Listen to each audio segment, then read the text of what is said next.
우리에게 주신 하나님 말씀은 사도행전 2장 37절부터 47절 말씀입니다. 그들이 이 말을 듣고 마음에 찔려 베드로와 다른 사도들에게 물어 이르되 형제들아 우리가 어찌할꼬 하거늘 베드로가 이르되 너희가 회개하여 각각 예수 그리스도의 이름으로 세례를 받고 죄사함을 받으라. 그리하면 성령의 선물을 받으리니 이 약속은 너희와 너희 자녀와 모든 먼데 사람 곧 주 우리 하나님이 얼마든지 부르시는 자들에게 하신 것이라 하고 또 여러 말로 확증하며 권하여 이르되 너희가 이 패역한 세대에서 구원을 받으라 하니 그 말을 받은 사람들은 세례를 받음에 이날의 신도의 수가 3,000이나 더하더라. 그들이 사도의 가르침을 받아 서로 교제하고 떡을 떼며 오로지 기도하기를 힘쓰니라.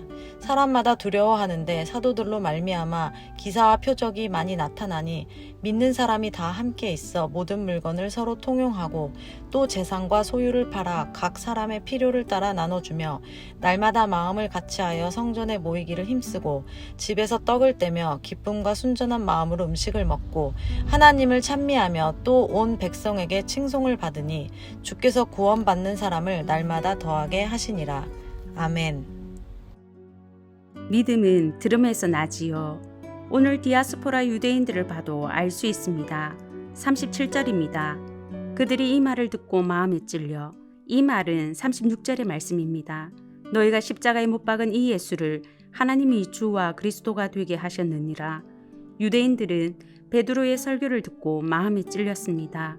마음의 찔림은 자책, 죄책감 정도가 아닙니다. 괴로움에 몸부림치는 처절한 고통입니다.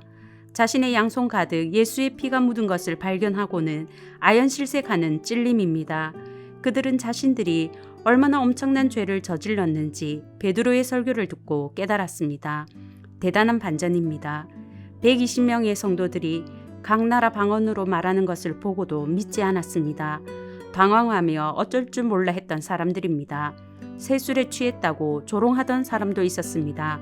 그들이 마음의 찔림을 받았습니다. 만약에 베드로가 이 많은 군중들이 한꺼번에 적대적으로 달려들까 두려워 말하지 않았더라면 어땠을까요? 성령의 역사를 보고도 조롱하는 사람이 내가 전한다고 믿을까? 저 사람은 아니야. 사람을 가려서 전하지 않았더라면 어땠을까요? 그 유대인들은 성령 강림의 역사적 현장에 있으면서도 그 은혜에서 제외될 뻔했습니다. 그들의 잘못이라고 그들의 책임이라고 말하기에는 베드로와 사도들이 발뺌할 수 없는 이유가 있습니다. 로마서 10장 14절 세번역입니다. 그런데 사람들은 자기들이 믿은 적이 없는 분을 어떻게 부를 수 있겠습니까? 또 들은 적이 없는 분을 어떻게 믿을 수 있겠습니까? 선포하는 사람이 없으면 어떻게 들을 수 있겠습니까? 믿음은 들음에서 나는데 말해주는 사람이 없으면 들을 수 없고 듣지 못했으니 믿을 수 없고 믿지 않으니 예수님의 이름을 부를 수 없고 부르지 않으니 구원을 받을 수 없다고 말합니다. 영혼 구원은 전파하는 사람이 있어야 시작되는데요. 오늘 유대인들에게는 전해주는 베드로가 있었습니다. 그를 통해 들은 말씀이 있었습니다. 그 말씀은 그들의 심령을 쪼개는 찔림을 주었습니다. 절대로 변하지 않을 것 같았던 유대인들이 자신들이 예수님을 십자가에 못 박은 죄인인 것을 깨달았습니다. 우리는 그동안 VIP를 품고 금식하며 다락방별로 릴레이 기도하며 준비해 왔습니다. 이제 온라인 라이브 콘서트와 VIP 사랑주일이 하루 앞으로 다가왔는데요. 성도 여러분, 소중한 VIP를 초대하셨는지요? 듣고도 믿지 않는 것은 그들의 책임이지만 들려주는 사람이 없어서 믿지 못하는 것은 성도인 우리 책임입니다. 그들을 우리 곁에 두신 분은 하나님이시기 때문입니다. 지금도 늦지 않았습니다. 마음에 품고도 초대하지 못했다면 용기를 내어 초대하시기 바랍니다. 내가 초대해야 그 영혼이 구원받을 기회를 얻습니다. 매번 전도했는데도 반응이 없어도 또 하시기 바랍니다. 베드로의 설교에 반응한 유대인들 중에 예수님의 설교를 들어본 사람이 없었겠습니까? 그때 믿지 않고 죽으신 예수님을 향해 사기꾼이라고 손가락질하던 사람들이 오늘 마음에 찔림을 받았습니다. 하나님의 구원의 때를 믿고 오늘이라도 VIP를 초대하시기 바랍니다. 그리고 초대된 VIP가 말씀을 듣고 그 심령이 찔림을 얻도록 성령께서 역사해 주시기를 기도하시기 바랍니다. 그런데 마음의 찔림에서 그치면 안 됩니다. 제가 고1 때 예수님을 구주로 믿었는데요. 중학교 2학년 때도 한 번의 기회가 있었습니다. 12월에 늘로레 선교단이 교회에 와서 찬양 집회를 할 때인데요. 세계의 금옷이라는 찬양을 부를 때 참 많이 울었습니다. 예수님을 못 박으라고 외쳤던 그 무리 속에 내가 있었구나. 내가 예수님을 십자가에 못 박은 죄인이구나. 죄인인 것을 깨달았고 마음의 찔림을 받았지만 회개로 이어지지는 않았습니다. 구원으로 이어지지는 않았습니다. 죄에 대한 깨달음과 찔림에서 그쳤기 때문입니다. 오늘 유대인들은 달랐습니다. 마음의 찔림을 받은 유대인들은 형제들이여 우리가 어떻게 하면 좋겠습니까? 하고 물었습니다. 그 질문에 대한 대답이 38절입니다. 베드로가 이르되 너희가 회개하여 각각 예수 그리스도의 이름으로 세례를 받고 죄사함을 받으라. 그리하면 성령의 선물을 받으리니. 베드로는 먼저 회개하라고 말합니다. 죄를 깨달은 사람이 할 일은 회개이기 때문입니다. 회개는 죄를 깨달은 사람이 죄를 뉘우치고 그 죄에서 돌이키는 것입니다. 그 죄를 해결할 수 있는 하나님께로 돌이키는 것이 회개입니다. 마음과 생각과 태도와 행동을 완전히 바꾸는 것이, 변화하는 것이 회개입니다. 베드로는 또 예수 그리스도의 이름으로 세례를 받고 죄사함을 받으라고 말합니다. 순서상 오해할 수 있는데 세례받은 결과가 죄사함이라는 말은 아닙니다. 죄 용서를 주는 것은 회개이지 세례가 아니기 때문입니다. 죄사함을 위한 세례를 받으라는 것은 공동체 앞에서 자신의 회개와 믿음을 공개적으로 증거하는 행위였습니다. 하지만 유대인들에게는 참 어려운 것입니다. 선민사상으로 똘똘 뭉친 사람들이 유대인들입니다. 그들은 약속의 할례를 이미 받은 사람들입니다. 그들은 이방인 개종자들만 받는 것이 세례라고 생각했는데 유대인인 자신에게 세례를 받으라고 합니다. 자신이 거부했던 그 예수의 이름으로 세례를 받으라고 합니다.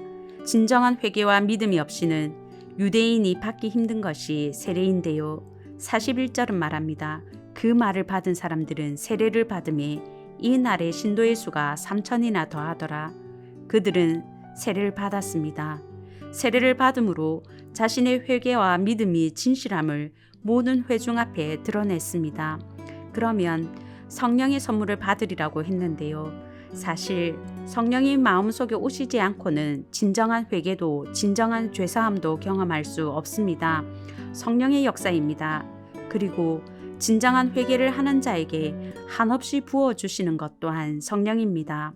베드로가 증인입니다. 베드로는 오순절 성령 강림 전에 이미 예수님을 향해 주는 그리스도시요 살아계신 하나님의 아들이십니다 라고 100점짜리 신앙 고백을 했던 사람입니다. 세례를 받았을 뿐만 아니라 세례를 베풀던 자였습니다. 그런 그가 예수님이 붙잡히던 때에 모른다고 3번이나 부인했습니다. 저주하면서까지 부인했고 예수님을 배신했는데요. 그랬던 그가 회개의 뜨거운 눈물을 흘렸습니다. 오순절 성령 강림 때 성령을 선물로 받았습니다. 산 증인인 베드로가 말합니다. 회개하라고, 예수 그리스도의 이름으로 세례를 받으라고, 그러면 죄사함과 성령을 받을 것이라고 말합니다. 이번 VIP 사랑주일에 초대된 VIP들이 있습니다. 기독교에 대해 부정적인 분도 계시고 상처받은 분도 계실 것입니다. 관심이 없는 분도 계실 것입니다. 나의 VIP들이 회개하고 예수님을 믿어서 죄사함의 세례와 성령의 선물을 받는 그날이 온다면 얼마나 행복할까요? VIP들이 VIP 사랑주의를 통해 회개하고 예수님을 믿게 해달라고 기도하면 좋겠습니다. 우리 교회에 등록해서 죄사함의 세례와 성령의 선물을 받는 믿음의 사람으로 성장하도록 그 날이 속히 오도록 사모하는 마음으로 기도하시는 성도님들 되시길 바랍니다. 믿는 사람이 3,000명이 더해졌을 때 예루살렘 교회는 정말 놀라운 일이 일어났습니다. 오순절 명절을 맞아 세계 각지에서 온 3,000명의 사람들이 회개하고 세례를 받았습니다. 예루살렘에 거주지가 없는 순례자들이 많았습니다. 그때 예루살렘 성도들이 자신의 집을 개방했습니다. 1, 2년은 머물렀을 것이라고 추정하는데요. 3,000명이 모두 거주지가 없는 순례자라면 10명씩 섬기려면 300가정이 필요합니다. 120명의 제자들이 3,000명을 다 섬겼다고 가정하면 1인당 25명씩 섬겼습니다. 하루 이틀도 아니고 1, 2년입니다. 예루살렘에 거주하는 성도들이 자신들의 물건을 서로 통용하고 재산과 소유물을 안 팔 수가 없었겠지요. 하지만 그들은 억지로 하지 않았습니다. 46절입니다. 순전한 마음으로 기쁘게 음식을 먹고, 초대교회의 가장 큰 특징이 기쁨입니다. 기쁨으로 드리고 기쁨으로 섬기는 성도들의 가정에서 초대교회가 시작되었습니다. 그들의 예배도 그들의 가르침과 교제와 나눔과 식사와 성찬과 기도, 그 모든 일의 바탕에는 기쁨이 있었습니다. 먼저는 VIP 사랑주일이 기쁨의 축제가 되도록 기도하면 좋겠습니다. VIP들 중에는 우리 교회가 그들 생애 첫 교회인 분들이 계실 텐데, 우리 교회를 통해서 예배의 기쁨을 맛볼 수 있도록 기도해 주셨으면 좋겠습니다. 그리고 VIP들이 천국 공동체의 기쁨을 맛볼 수 있게 해달라고 기도하면 좋겠습니다.